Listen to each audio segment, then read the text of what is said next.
আসসালামু আলাইকুম। BD info হলে আপনাদের সবাইকে স্বাগতম। আজ আমি আপনাদের দেখাবো কিভাবে আপনাদের পিসির ফোল্ডারগুলোকে বিভিন্ন আইকনে সাজাতে পারবেন। যেমন দেখেন, আমি এখানে ইলাস্ট্রেটর টিউটোরিয়ালের জন্য একটা আইকন দিয়ে ফোল্ডার বানিয়েছি। আবার এখানে ফটোশপ টিউটোরিয়ালের জন্য একটা আইকন দিয়ে ফোল্ডার বানিয়েছি। আবার এখানে সাইফোর্সের কিছু কোচিং এর জন্য একটা আইকন দিয়ে ফোল্ডার বানিয়েছি।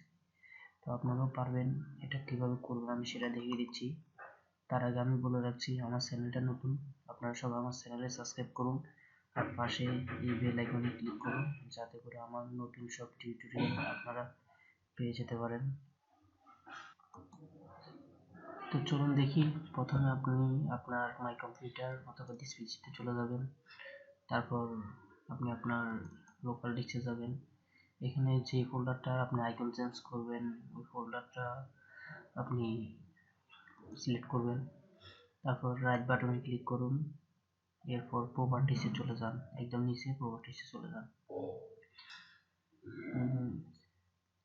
এমন একটা ফিচার আসবে, এখন আপনি কাস্টমাইজে ক্লিক করুন।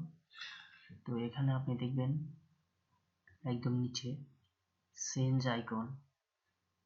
আইকনে ক্লিক করুন। এখানে আপনি বিভিন্ন আইকন দেখতে পাচ্ছেন।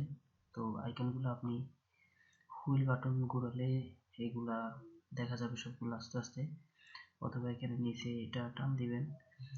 তো আপনি এখান থেকে যে কোনো একটা আইকন চুজ করতে পারেন আপনার যেটা ইচ্ছা। তো ধরুন আমি একটা আইকন চেঞ্জ করতেছি, আমি এই আইকনটা দিব। তো এই আইকনটা চুজ করলাম। এখন ওকেতে ক্লিক করবেন, তারপর অ্যাপ্লাইতে ক্লিক করে আবার ওকেতে ক্লিক করবেন।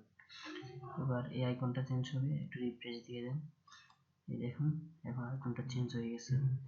তো এইভাবে আপনারা আপনাদের ফোল্ডারের যে কোনো ফোল্ডারের আইকন চেঞ্জ করতে পারেন। আপনাদের খুশি মতো যতগুলো আইকন আছে সবগুলো আইকন চেঞ্জ করতে পারবেন। আমি আমার পরবর্তী টিউটোরিয়াল নিয়ে আসতেছি কিভাবে আপনারা কোনো সফটওয়্যার ছাড়া আপনাদের ফোল্ডারটা হাইড করবেন সিএমডি কমান্ড প্রম্পটের মাধ্যমে। তো এই ছিল আজকে টিউটোরিয়ালটি ভালো লাগলে অবশ্যই ভিডিওতে একটা লাইক করবেন, কমেন্ট করে জানাবেন কেমন লাগলো, অথবা কোনো প্রশ্ন থাকলে সেখানে লিখবেন, আমি উত্তর দিব। এবং আমার চ্যানেলে অবশ্যই সাবস্ক্রাইব করবেন। ধন্যবাদ সবাইকে। আসসালামু আলাইকুম।